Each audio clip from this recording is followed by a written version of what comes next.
There we go. You can still chat if you want. Cool. But they can hear you. Hello, world. We'll have a little fun this morning. I'm going to step away for 2 seconds and go grab some water. So Tuesday, let's going to have fun.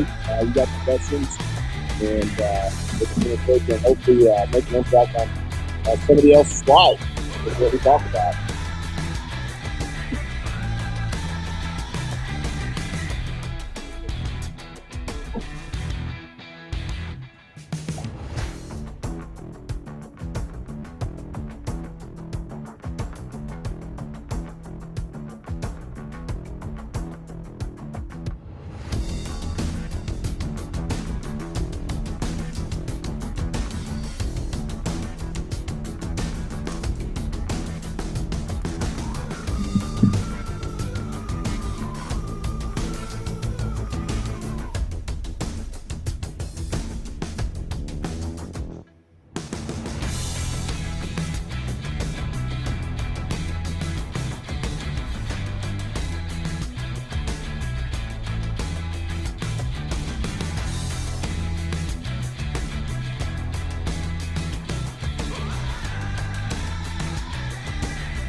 Oh, he's cutting it close. Look at that on the edge.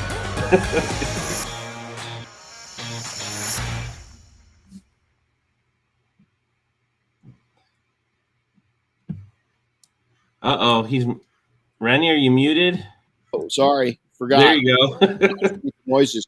So good morning, Renny Doyle podcast, and Chris, long time no see. Yeah. We're having breakfast dinner last night at about 8:00 Pacific time. You got home at what, 10? I got home about 10:30. Yeah, 10 o'clock. I had an omelet and pancakes for dinner last night. Right. So from what was it, Norm's? Norm's, yeah. I broke your Norm's cherry last night. You know? So hey, we got a great guest. We'll introduce him just in a second. What a class last! Oh, and by the way, my dogs are running around, so they were pouting this morning when I closed the door. So I had to let them run around. So if you see the dogs running around, we've got DJ. We've got a mini farm here with 4 dogs running all over the place. You got 4 kids. I got 4 kids outside right now. Yeah, see, yeah, they're same difference, man. Yeah, the old man just came walking through. He'll be 13 in September, and he still wants to fight every coyote on the mountain. You know, and really the other night he got a hold of one and he had no problem with it. So, but I got to calm him down. But hey, what a great group yesterday, huh, Chris? Yeah, we hosted a legend coating certification event at 3D Montclair, and we had 6 guys show us their skills, and then we taught them the ins and outs of legend and the inspiration coating line, and gave them some certificates and sent them on their way. Yeah, great group. They did really good, and it was good to see entrepreneurs really wanting to take it to the next level. So hey, we want to make sure, thanks P&S Product for sponsoring this. I can't have it without them. And so Chris, let's talk bio a little bit about DJ, and then I'll go into some personal items. Yeah, well, hey, if you guys don't recognize him, today's guest is DJ Patterson, and he is not only the current IDA president, and he's been serving in that role for what, your second term, coming up on 2 years pretty soon, probably. Yep, 2 years. But he's also the founder of EcoGreen Detailing in Tulsa, Oklahoma. And EcoGreen is a mobile company, and you just opened up a shop this past year, correct? We did about in beginning of April. So we're the big boys now. Yeah, so they do mobile, and he's got a shop. We've got about 10 employees, which is pretty awesome. And I think they have the title as being the biggest detailing operation in Oklahoma, right? Yeah, we've become that. It's pretty awesome. Cool. That's cool. Well, that's about what I have on DJ. I think that's pretty good. You know, Renny knows a little bit about you, though. Yeah, so, I'll share a little bit. Before we do that, though, we forgot. What's on your shirt, Chris? Oh, it is a Ford. You know, I can't remember what model, but it's a Ford rally car. You're gonna wear the shirt. You're not gonna remember. You know, I brag about how you're an auto. You're an auto geek. Speaking of auto geek, and here you do is you don't even know what's on your damn shirt. That's the whole difference. If you wearing the damn shirt, is you're supposed to know what's on the shirt. Walk up and threw it on, man. You give him a hard time. I know. Exactly. Look, it's all iron at the time. Wow. Well, that's kind of so. Hey, you know, DJ, I want to go into a personal level. I've watched his career, and you know, it's been exciting to see him from the first time that we saw him at an event. And he had stars in his eyes because he's looking at this event, and you know, all these people from the forums and this and that, and he's so excited. And he was, you know, he was pretty calm and respectful, and he's still respectful, but he's not calm. He's very excitable. He's very a lot of energy. But here's, and I want to ask you a question before I kind of put you and I on a spot. Is that he's one of the few leaders in the industry now that really talks about balance of lifestyle and living a life. And so now that you've grown, DJ, are you able to still maintain? I see at the gym, you know, I see a picture of you working out. So, you know, you promote it, and you have in the past. Has that become a little more of a challenge as you've grown? The gym itself and personal time, no, it's not a challenge when I don't do it, honestly. So I really preach to a lot of guys and girls that putting yourself first is the absolute best thing you do for yourself. So I'm up in the mornings between 4 and 5 in the morning. I'm at the gym between 5 and 6, and I don't really start my day until after that. I don't answer phone calls. I don't do emails. I don't do anything at all until I'm done with what I have to do, because I'm the best when I'm giving myself 100%.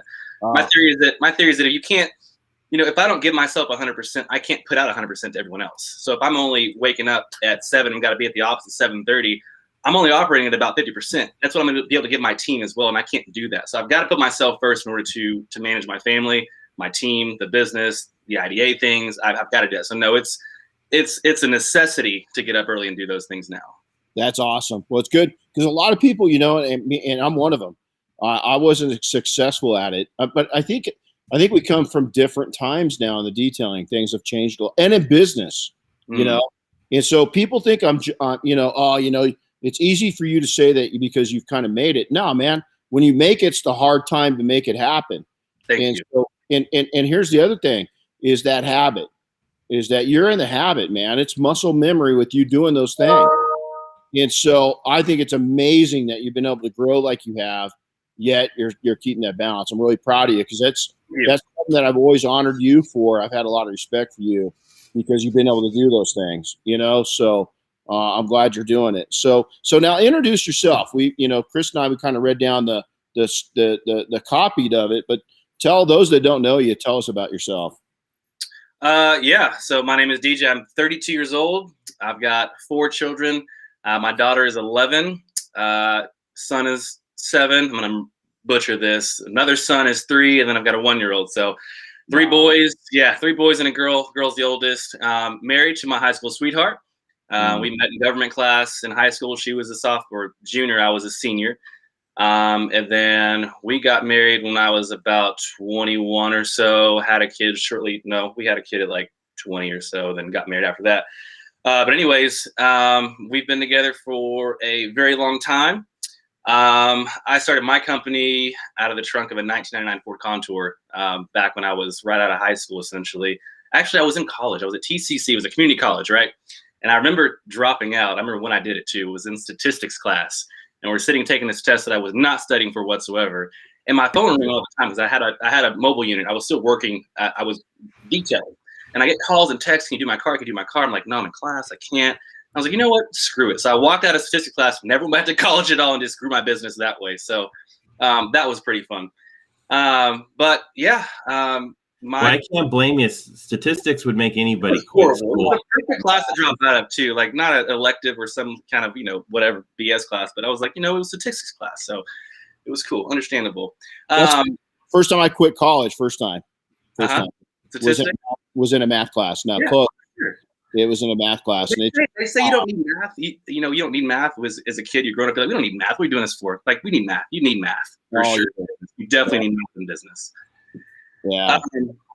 But yeah, so I've had my business for, since 2010. So going on 11 years.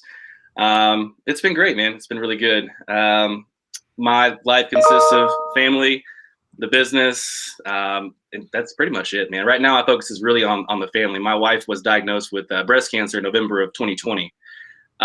So since then, and there's a beautiful story to this, but since then, I've really been taking a back burner of the company. I've really stepped back and given a lot of responsibility to my leadership there, and they've essentially run the company for me for a long time now.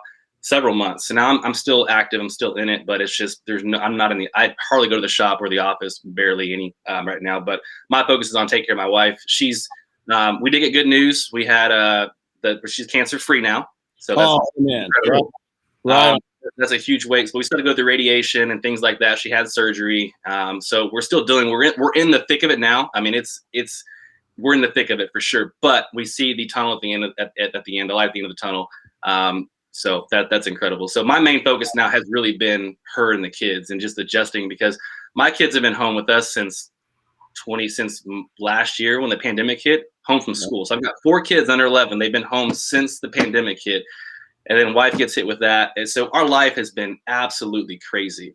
But like that's why I said I've got to get up in the morning and I've got to go work it out. I've got to go work out. I've got to go be mentally stable so that I can take care of all this that I'm doing now. So that's a brief snippet of what I've got going on in my life. Yeah, well, I'll tell you, anybody that's watching is, prayer's an amazing power. And I'll ask anybody that's, prayer warrior listening to keep your wife, in their prayers. Thank you. Look how cool this is. Here's an example of DJ building up his business to the point where he could step back a little bit and take care of these things when he had to and when it mattered the most.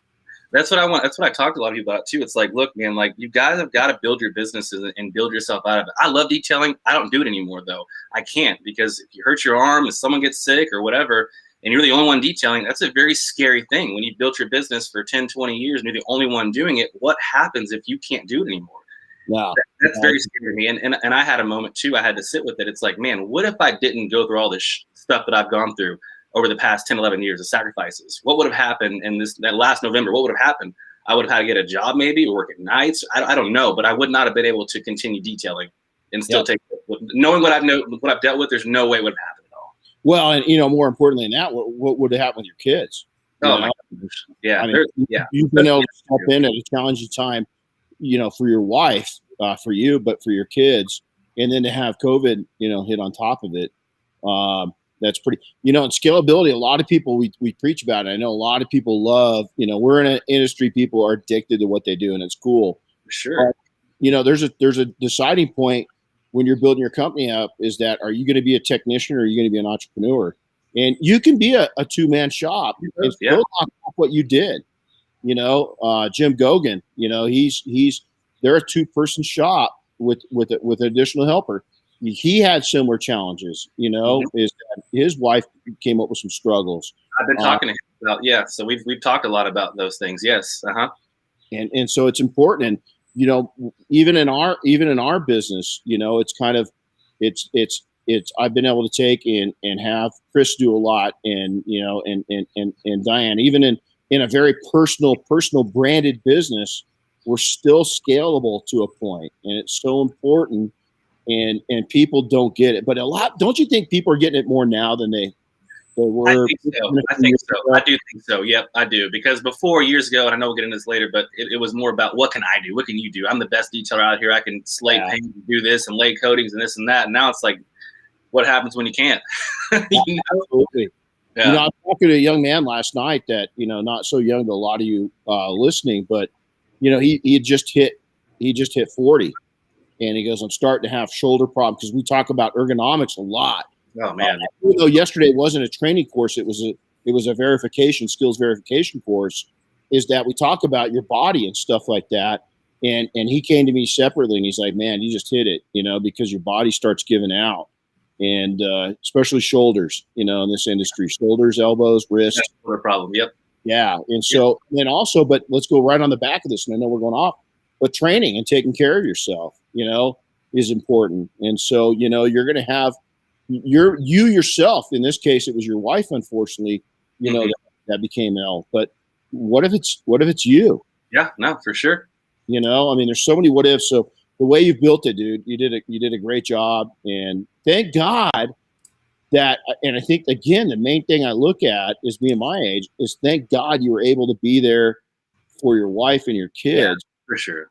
But I'm going to tell you right now, and this just sounds selfish, thank God you'd set up good habits to feed yourself too, because I didn't always have those good habits. My habits before were not as great. I used to be on a podcast where you drink every single week, so right, absolutely, not the best thing, So everything fell in line perfectly, so I couldn't be happy. Awesome. So your background, so you drop out of college. Have you gone back and taken some classes and learn some things, or no? Not through college, but more just self-development through books and, webinars and just things like that. Just self-education, business development on my own, podcasting, all kinds of stuff like that. I mean, I'm always learning, right? Yeah, absolutely. So let's talk about humble beginnings. You're sitting in school, you're in junior college, you're detailing. So where'd you start out? I mean, did you have a little money? Did you infusion? Anybody help you? No money. But I was working at a full service car wash and detail shop, and in high school, and I ended up becoming the manager there for a couple of years. And we got some requests from some clients that were like, hey, can you come and do our car at our house or pick it up and drop it off? I'm like, no, that's not how it works here, but that's a really good idea, So I ended up, a friend of mine introduced me to a waterless product. And I was able to wash cars without using any water. I had a 1999 Ford Contour. I was like, you know what? all I need is a spray bottle and some AP and a cold water extractor and a vacuum and some extension cords, and I can go do something. So I thought I had the best idea ever, right? And it was the winter of '09, and the winter in Oklahoma is not the greatest time to go and start a mobile detailing company with waterless products at all. Super cold, freezes on the vehicle, and just people don't want their cars done really. So I went from making, I would think I was 18 years old at this, making a salary of like $30K a year. I mean, I'm right out of high school, and I go and I quit and work out of the trunk of my car. And I've got like 6 clients that I was able to keep from the car wash on a 2-week basis on a membership program for like $60 a pop. Now you do the math, right? Not a lot of money to support anything whatsoever. So I ended up moving back home with my parents, because I moved out when I was in high school. Moved back home, saved some money, got an apartment, because I was living in a high-rise apartment. It was super nice. I mean, I was living the life as an 18, 19-year-old. And I had to just, like you said, humble beginnings. I had to jump back to my parents' house and start over again. And but I was determined, because people would always say, "Are you still doing a little car wash thing? You still washing cars? You still doing that little thing?" And I'm like, let me just show you what this little thing is going to be. So that kind of fueled my fire to keep on growing, because there was times I wanted to throw the towel, man. It was just hard. It really, really was. Especially trying to start a waterless company in Oklahoma. People are like, get the hell out of here. There's no way you can wash my car. There's no way you can do that. And then you fast forward to today, people are buying it from us. They're using it all the time. They love it. It's not a big deal. You know, I was going to say, I just have one little question. Was the Ford Contour, was it an SVT by chance? It was not, but it had 5%. It was white. It was super clean, man. It was the cleanest one around, that's for sure. And I'm so mad. I never got photos of it either. Yeah, because you can't answer that question because you don't even know what Ford's on your shirt right now. Hey, it was a manual transmission though, so there you go. There you go. You know, it's last night. I've got a Subaru manual, and everything. You know, here in a few months. I'm gonna turn it in for a new car, and I think, well, I'm gonna go back to an automatic. But man, last night coming up the mountain, no traffic. I'm like, maybe not. You know, the power of manuals just, you know, it's like something else. So paddles now, you can hit the paddles. Not the same. Yeah, you know, there's something about the footwork, you know. Yeah, I get it. Yeah, it's just, you know, it was coming up, and I don't know, I was just really seeing the red line, you know, warning light go off right before you hit, you know, red line, and man, I mean, you do it with paddles, but it's just not the same. So let's talk about this. You come into the industry and you start your first event. So what year approximately did you go to your first major detailing event? I think it was like 2011, because I remember I met Rigo Santana at Mobile Tech. It was Rigo, and like Mel Craig was back then too. Like, he was really big in the industry. And yeah, I remember going to that event and just starstruck. Mike Phillips is over, like, what the hell? There's Mike Phillips there. And then, like, it's just like, what is going on? This is crazy. And that kind of busted my cherry as far as the industry goes. I had no idea there was an industry out there, right? I thought it was just Tulsa, Oklahoma. There's a couple guys here detailing cars, and man, like, yeah, it game changer. Anyone that goes to them for the first time, that literally will change the game for you. Absolutely. It's funny. We talked to a guy yesterday that had gone down. He was in our verification and our skill verification course, and he said the same thing. He went to Mobile Tech a couple of years ago, and he said just blew his mind. Yeah, you know, just blew his mind. So let's go back to that time frame of prior to that. Let's go back to 3 days prior to you going to that first event. Sure. How much has the industry changed since then? Oh my, it a lot, a lot. And not just with products and technology. I mean, just industry as a whole. I mean, back then there was not this much information out there, you know, accessible for people.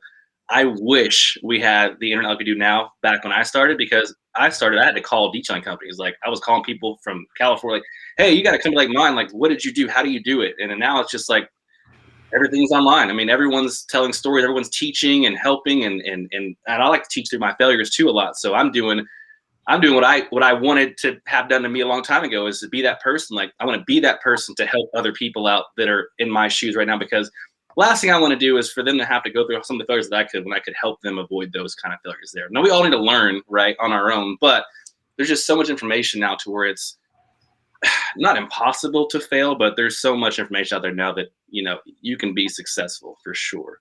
Oh, absolutely. And you know, it's funny because I just wrote a note down 2 days ago, and it's failure when you're young, a lot of times you either feel, I hate it when people rag on the new. Oh, you're so new. That's a newbie question. Everybody was new. But my thing I did in early business, and it doesn't matter what age you are. I don't care if you're a new entrepreneur, if you're 50 or if you're 15, is that those failures are okay. Just don't quit. Oh yeah. Work through those failures, and learn from. It's not a failure. It's actually going to be a big stepping stone. The biggest thing is don't be getting discouraged from hitting those. Don't make it a roadblock. Make it a speed bump. And sometimes slowing you down, especially when you're new, is a good thing. You need to get slowed down. Yeah, I talked to a guy the other day that he just ran in too fast and failed. I mean, I had a guy a long time ago tell me, a mentor. He told me, don't grow too fast. Like slow growth is good growth. You grow too fast, you're gonna fail, and it's the truth. It's the truth. I see a lot of people in all industries. It doesn't matter. Is when you have this rapid growth right off the bat. You usually have rapid burnout, and so you've got to pace. And I'm not saying go out. Hey, we're not saying don't pay your bills, don't buy a house, don't do these things. We're just saying you got to kind of slow roll it until you kind of get on your feet and get used to it. Yeah, so sometimes start in the busy seasons, and rack in the money, and it's just like you spend it all on whatever when they don't know the next season. You got to know your seasons. How's your winter? How's your fall? How's your spring? How's your summer? What's your revenue like? Those you got to get your groove right before you can spend all the money you're making, right? Absolutely. And save it, just because you made it doesn't mean you got to spend it. That's what is those downtimes. Listen, there's a whole generation of detailers that have never seen an economic slowdown yet. Mm-hmm. And it's really interesting when we hit a slowdown to see if we are prepared. I think the industry is going to surprise me.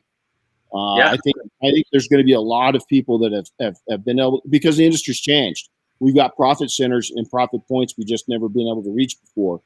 Some people are just out there gaming it, balling it, rolling, making it rain, and they're not putting money away for the rainy day. But a lot of people are doing the right thing, and it's cool. I'm seeing, we had Chris. What was it? Dave came through. Get this, man, DJ. He's an attorney. In the detailing, We've got professionals at levels in education and everything else that we never had before. Not that there wasn't educated people in it, but the number of educated people has really increased. And so it's pretty cool to see. So let's talk about major events for a second. SEMA, Mobile Tech Expo. We've got a show, Southern Detailers Conference we're going to talk about here in just a minute. But let's talk about those major events and what it's done for you and what it will do for other people. All right. So so SEMA is an incredible event for sure. Now, these are just my biases of what's most important as far as events go. I personally found the most value as a young detailer at Mobile Tech. And the reason being because everyone's in the same location. It's only PDR and detailers there, essentially. And you're going to get an extreme amount of value and community right under the same building for the entire trip versus SEMA, to where it's an incredible event to go to. You definitely want to experience it, but it's more just sightseeing. And you might get to run into Renny Doyle or someone else at a booth, but I mean, you're busy. We're all busy. We're all shaking hands and moving to the next person. It's just there's not a lot of time to really connect and have good community at SEMA, but it's an incredible event for the community to be at because it just is. It just really is. But as far as value goes, and like if for new people coming in and that haven't traveled before and went to an event, one of those, the smaller ones like Mobile Tech, or I haven't been to SDC yet. I think it's the first one this upcoming Friday. I'll be there Friday through Sunday. Those are the more small, tight-knit, the ones you're going to get a lot of good value out of for sure. Absolutely. I think that's well said. I think at Mobile Tech, everybody can slow roll. Oh, yeah. You can have conversations with people. Yeah, in Florida, yeah. You can go up and you can run into Mike Phillips while he's eating dinner or having a drink and talk to him. And SEMA, you ain't going to get that time with nobody. Everyone's on a 10 at SEMA. Where at Mobile Tech, everyone's calm, collective. It's just almost like a vacation with your community. I mean, right? Absolutely. We sat at the pool for what hours one day? Remember? Yeah. I mean, you go back to the one in Vegas, and it was a little slower, and wasn't as built up. But it's a time to get to know people at greater depths, and really hang out. And I think that's really important. So I love the way you put that. I mean, that was you were spot on. So now let's talk IDA for a second. And in your opinion, what is, I know, okay, let me qualify this. Okay. I am IDA 230,000% supportive. And so I don't like some of the negative shit that's going. Listen, the IDA is going to have problems just like any organization. For sure.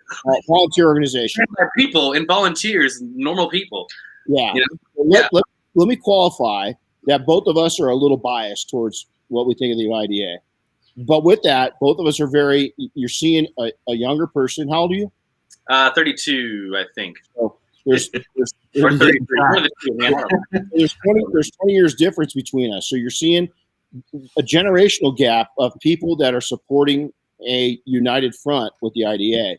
Yeah. So I want to bring that out first. Is there things I'm critical of the IDA?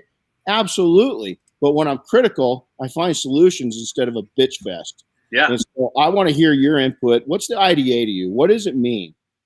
Man, it's really good community. It's nice to have an organization that's there for the detailing community at the very top, right? We've got lots of different volunteers from all over the world, essentially, that are donating their time.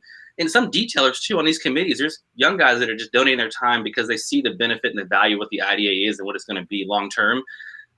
It's just incredible community. I mean, it's needed. It's almost like the backbone of the industry, essentially. It's just something that you can fall back on. We've got lots of resources and all kinds of things that help the detailers do what they do. You know, our mission statement is to promote the success and growth of the professional detailing community. That's what we do, right? So yeah, it's just, I don't know, man. I love it. Yeah, I think, a lot of people, I say this all too often, a lot of people in this industry love to take deposits out of the industry. They withdraw, but they don't put the deposits back in. That's exactly true. Yeah, there's a lot of people that are coming on, they're volunteering a lot of their time to really help the industry grow. And people, like you said, bitch about things. It's like, hey man, there's plenty of committees you can jump on and bitch in this committee, and we can probably get your questions answered. We could probably move stuff forward to actually help the industry. So your complaint can turn into a positive thing if you want to jump on board on an hour call and just please give us your input. We'd love it. You know, everyone has a different strength and weakness and so forth. Not one person can do everything. So the more volunteers we have, the more different brain powers and strengths we have, the better we can be, And it doesn't take a lot of commitment either. And really, it's just really strengthening our industry. It's some detailers listening, it sucks when you're out cleaning a wheel and someone just walks up to you. They look at you like you're just beneath them, right? Like you're just a detailer, you're just a car wash guy, you're just this and that. We're trying to change that in the eyes of the consumers to where we're a professional service to come out just like an electrician would be, or a plumber would be, or anyone else would be. We want to walk into someone's house or to someone's house where they come to our facility and say, "This is the professional, respectable, respected company." And that's what we're trying to do with the IDA, with the consumer part of it, and just raising awareness to the consumer about the professional detailer. Absolutely. We go all the way back, 20 plus years ago. We developed our own certification program in our companies. And it was legit. I come from a training background, with search and rescue, the military, everything else. And so for me, being the owner is A, I want my staff to know what they're doing. And then B, the marketability of having trained and certified detailers was important. This was way before any of this came up. So we saw great value in that. But now here you've got this standalone organization that will put their stamp of approval on you as an operator and your staff. And a lot of people just don't market it or market it the right way. And I'll tell you, with the people that really care about their vehicles, it does make a difference. Now, Chris has got a really cool quote that I want him to share, because I think this is probably one of the best quotes I've heard in reference to the IDA. Yeah, this, a lot of the feedback sometimes you see in forums and stuff is like, oh, what's the IDA going to do for me? That kind of thing. And I don't know, about a year ago, Ian Ramelkamp at Autofiber had a great answer. And I saved the screenshot, and it's been on my desktop ever since. And what Ian said was pretty awesome. It says the IDA is another tool for your business. You don't buy a new DA or extractor and leave it on the shelf asking, when will it make me money? You have to put the tool to work in your business. And I thought he nailed it right on the head. Yeah, 100%. I mean, it was very well said. Ian joined the board, I believe, this last year. I think we had a spot opening up, and I know he's a super, super, super sharp individual, and I wanted him on the board so bad. So I pushed to get him on there. He got voted in, and I mean, he's just, he's been an incredible asset to leadership for sure. He's got a 25-pound brain, and yeah. If you look up the average weight of a human brain, you'll see what I'm talking about. He's an intelligent guy, very intuitive. He's very intuitive, and he's very resourceful in the fact that he's a thinker and he's a deep thinker. And so your input to people of why, I'm going to ask you this, why would you join the IDA? Why would you join the IDA? Why would you not join the IDA? It really, I mean, for one, it legitimizes your business. It shows that you are dedicated to your craft, right? And it just gives you that seal of approval to the consumers that, every company or electrician or plumber, they all have certifications. They all have documentations to prove what they are. And it should be no different from us as well. We should want to stand apart, in our own communities and so forth, and show that we are that we're invested in our craft. And then the IDA gives us the ability to do that, but it also gives you a lot of resources and things to help your business grow too. So it's kind of a two-part there. You can get training certifications. There's lots of resources on there. There's the network of people.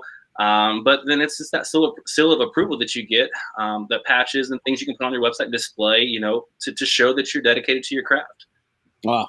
Well, I want to add to that a little bit. It does show that you're dedicated to your craft. You take things seriously, and it helps you become a better professional and better at what you do, and it lifts the whole industry up.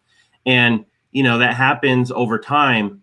But give you an example. Over the weekend, I detailed a car for somebody, and when he picked it up, he was so thrilled. He actually asked me to stand next to the car so he could take a picture of it with me in it.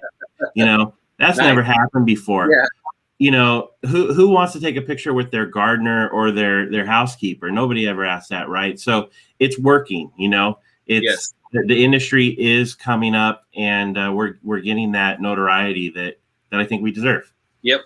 And it's just, that's one thing on our agenda too on leadership is this one thing here is the consumer awareness piece. So it's going to get better. It really is. It takes time and patience from everyone else too, to let it all play out. And those that aren't involved, you got to wait a little bit longer because you're not involved. So get involved, and you can come help. We can move even faster, man. It just takes people, right? I can't do it myself. Cheryl and the staff can't do it themselves. We got to all come together and make this industry great for people behind us coming in too, And if we're building our businesses for long term, then don't we want to help build the industry? I think we do. Oh, you better. That's the key to it. We preached that last night. Let me tell you, and everybody, this last year's been I don't even know how the hell to describe this last year. A clusterfuck. My mind. Cuss on here. It's not good to know when we're already 30 minutes into it. It's Renny. Sorry, I don't care. But you know what? Here's the deal: is the IDA is just like I went. I had to go through my yearly physical, right, and get all checked up. One of the biggest healthcare organizations in the country. It's a freaking cluster. It's just a disaster. So you don't think that the IDA has been affected by all this? For sure. First off, it was. Second off, everybody that's involved in the IDA is, I don't know anybody in the detailing industry right now. New people are struggling, but 9 out of 10 people we talk to are on fire right now. And so, of course the IDA is going to struggle a little bit. That's hence why we need more people to step in and spread the load. There we go. And so, but here's the deal. If healthcare is having a problem and auto manufacturers is having a problem, and God knows food supply chains are having a problem. You think detailing is any different? Sorry, it's not. And so what's different is you taking and getting involved is if you've got a bitch session, stop bitching, raise your hand up, get a hold of DJ today, send him an email and say, I want to volunteer. And that's what's impressive is seeing how many people, especially new people to the industry, are willing to do that. It's pretty cool. Yeah. It's pretty cool. So, hey, question, we're going to go into our takeaway moments, which are fun ones. Juggling, we talked about it a little bit. How do you organize your day to balance all of this of business, life, wife, children, working out, DJ time, IDA? Sure. So it's a lot, and I'm trying to figure out where to start with it too, because there's a lot of key components that go into what I do. For instance, 3 weeks ago, before my wife's surgery went down, so I'm carrying a lot of weight. So I went and got an Airbnb for 24 hours, and I went by I'm 20 minutes away from my house, but I got an Airbnb and just worked on all the things that I need to get taken care of. Distraction free, no kids, no wife, no business, no nothing. It's just me, myself, pen, paper, and my computer and phone, whatever. And just brain dumped and work through all these things to kind of recenter myself so that I can go back into the fight again, right? And I do that thing every quarter or so. My wife does the same thing for herself. And it's just a time for us to go and refresh and just reset with no pressures of being anywhere at a certain time or doing anything at all. And that really, really helps reset myself. That's the bigger thing there. And then each night, I just make a brain dump list of what I'm going to do the next day. So when I wake up in the morning, I already know what's on my plate. And if something comes my way that shouldn't be there, I'm going to say no to, because it's not what's on my plate for the moment. Things are always going to need to be done. Things are always important. Things always need to be done yesterday. But if you don't take care of things you need to get done, you're never really going to move forward. You're just really working for other people. Someone wakes up, wants to send an email because they want something done, and then you go do it. You're working for them at that point, right? So you got to put yourself first. You got to put your priorities first. And each day when you wake up, know what the hell you're doing for the day. That way you can just go, right? So when I go to the gym, I do my thing, whatever. And then once I clock into work, I already know what I'm doing. Everything else that comes later, it's like, you got to wait a second. It might be 11, 12, or 1 o'clock, but you got to wait. And that's how I do it. That's awesome. I'll tell you, I got it at your age to be able to take and have that vision and that amount of dedication to yourself, because people think, oh, that's so selfish. It is. I am so selfish in the mornings. I am. Everyone knows it. Like, don't mess with him. He's selfish. After I'm done, I'm selfless. You can have anything you want from me if I can do it for you. Because I've done, I can operate it. I can give you 100. I'm not worried about that thing I have to do anymore. That's crossed off my list. And I promise you, it works. If you're selfish with the beginning of your day, it's going to work. Well, and gifting yourself a little time every once in a while, solo. Yes. And, getting to know you, because you're going to change. Oh, gosh, yeah. In your 20s, you're one way. In your 30s, you're completely. I always tell the story, of Carroll Shelby. When I ran into him, I was in my getting to my later 30s, and I said, "Hey, Mr. Shelby, one piece of advice. I'm kind of the age where I see my career kind of changing." He puts his hand on my shoulder. He goes, "Son, how old are you?" And I said, "I'm 38." And he goes, "Oh my God, son, you're still retarded." And he says, "Here's what's going to happen: is you're going to start figuring out in your 40s. In your 50s, you're going to get super smart. In your 60s, you're rolling up, and in 70, you wish you were 50 again." And it's so true. But now we've got a generation. Ever since he told me that, probably 5 or 6 years later, I said, I have got to help people figure this out. Because a lot of us come from, detailing. We come from maybe broken lives. Yeah. I did, broken home. Yep. We're broke. And in our expectation of my family was, you go get a job, you do 30, 40 years, you get your watch, and you die, literally. And so I wasn't gonna accept that, man. That just didn't make sense to me. And so I think that it's really cool that you're doing that. And listen, I don't care if you're 102 or you're 22. What DJ just laid down is probably the most important thing not talked about in our industry. Thanks, man. You got it. So, hey, let's go into some takeaways and detailed success takeaways. We want to again thank PNS Products for being here. They make it happen. But we got Southern Detailers Conference coming up. So, DJ, you said you're going to be there, right? Yeah, I'll be there. I land Friday at noon, and I'm heading out late Sunday. So, quick trip for me, but I'll be happy to see who's going to be there. Right on. Team PNS, we're sending representatives. Sweet.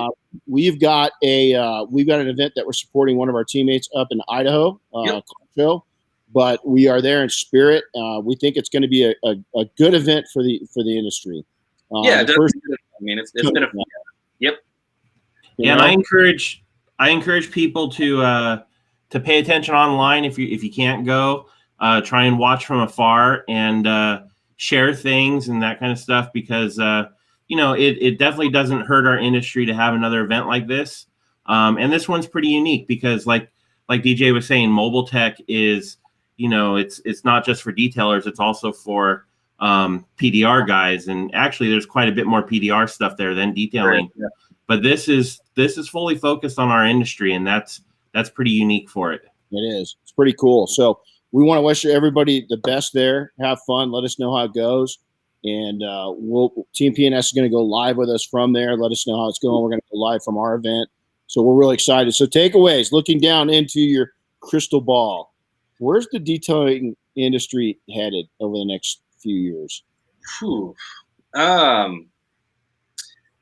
Man, that's a tough question that I'm going to be stumped on. Where's it headed the next few years?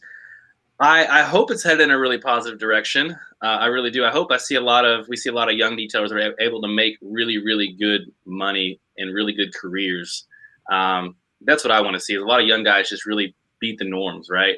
And just come up faster than a lot of us did. It took me 11 years to get where I'm at. It took you however long I want to see guys just explode. I want this to be such an awesome industry to be in, to where it's a moneymaker, right?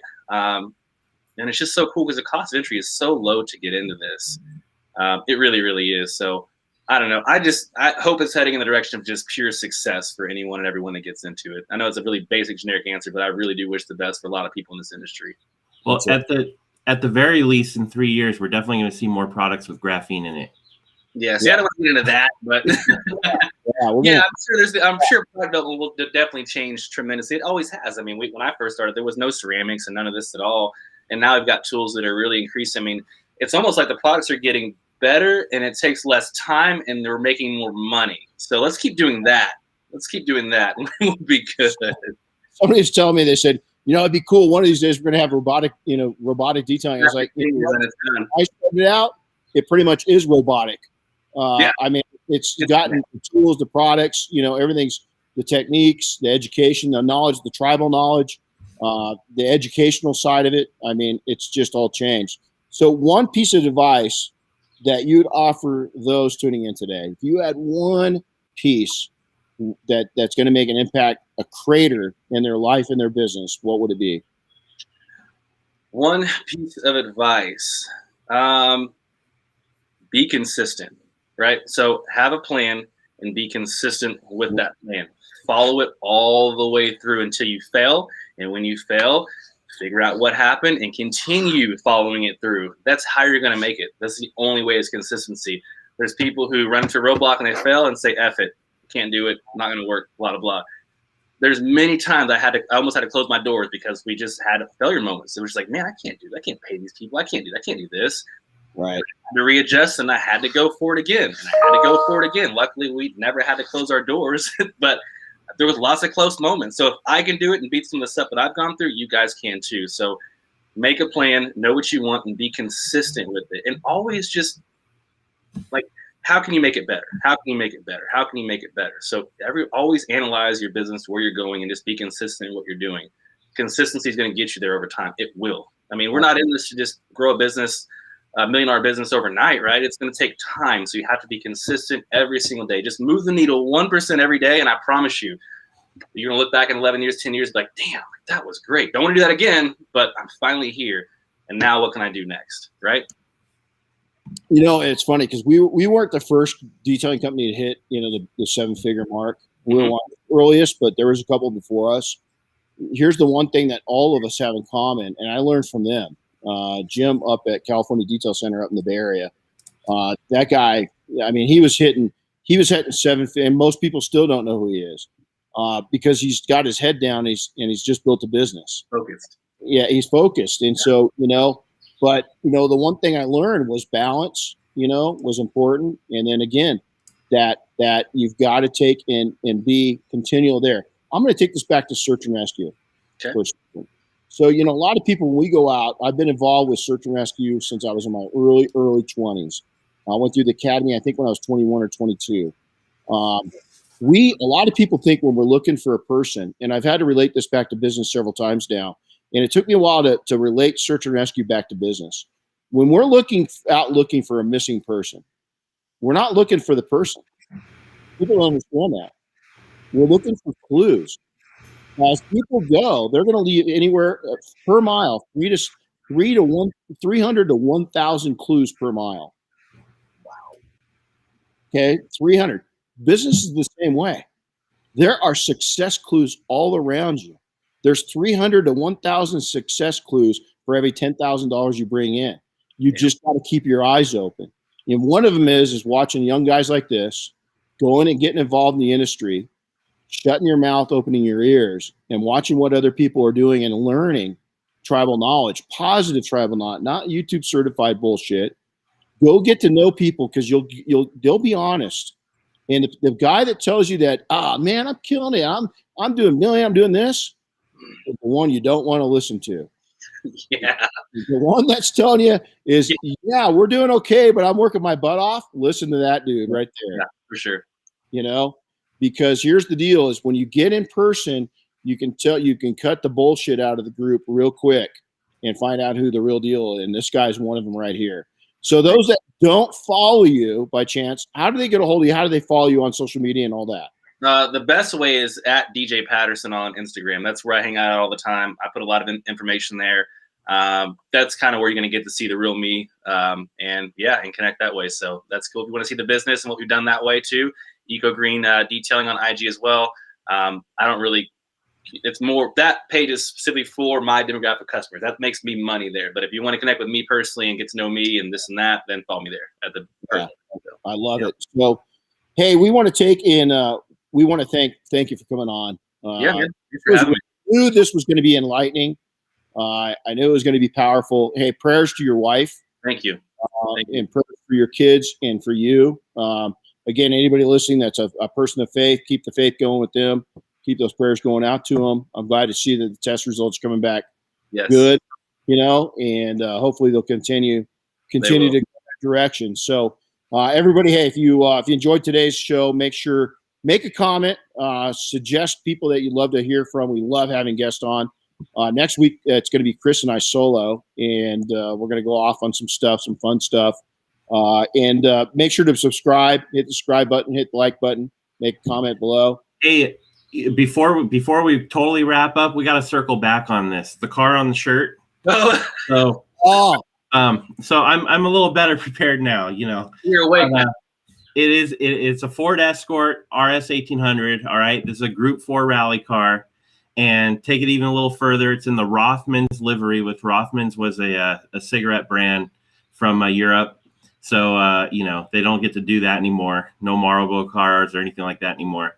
But there you go. That's what's on the shirt. That's a cool car, man. That RS has got quite the race history and so forth. And what would that thing be worth if you could find one of the originals? Oh, they're up there. They're pretty. Yeah, they're pretty cool. You don't see those here much at all. Well, I'm glad you went to the t-shirt site while we're sitting here chatting and found out.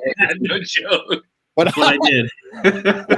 I'm going to give you a break because we had a long day yesterday, and so we've had a long, it's been quite the entertaining 6 weeks. So, hey, DJ, thanks a ton for coming on, man. Always good to see you. Tell everybody hi down at the Southern Detailers Conference. You guys have fun. Build it up and go join the idea, everybody. Support it. Just join, volunteer. Volunteer, that's what we need. Get involved. So, hey, you guys take care, everybody. Happy detailing all. We'll see you next time. See you guys. Thanks, guys.